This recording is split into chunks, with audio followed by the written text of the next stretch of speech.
Estamos en la Cascada Los Alerces, Parque Nacional Nahuel Huapi, provincia de Río Negro, a unos 18 kilómetros del lago Mascardi.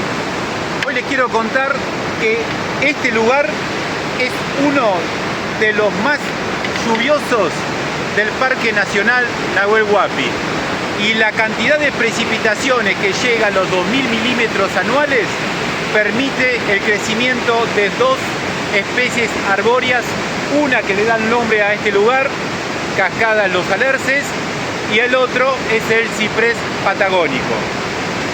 El alerce, cuyo nombre científico es una Fitzroya, es uno de los árboles más antiguos y longevos que crecen en este parque. Uno de los que tienen más porte, más altura, y comparte con los bosques de secoya que hay en Estados Unidos récords de longevidad. Más o menos aquí en Argentina tenemos ejemplares que están cerca de los 2000 años de vida. Pero el nombre que le daban los mapuches era Lahuan, que tiene un tercer nombre que le damos nosotros al estar españolizado el nombre de este árbol, que es alerce.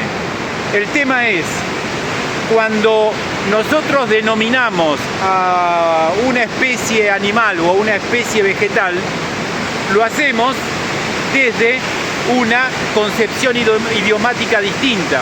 Lo que buscaron los científicos al denominar a todas las especies de animales y vegetales con lo que se conoce como la nomenclatura binominal o taxonomía, buscaron vaciar de valores, de una carga valorativa que le daban los distintos pueblos a las distintas especies animales y vegetales.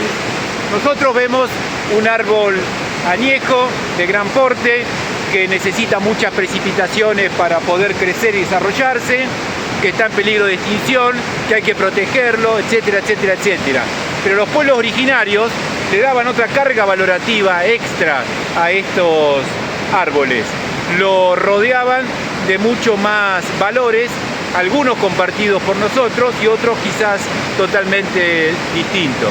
Pero eso es motivo de otro video que seguramente lo iré desarrollando con el transcurrir de los viajes. Disfrutemos esta maravilla natural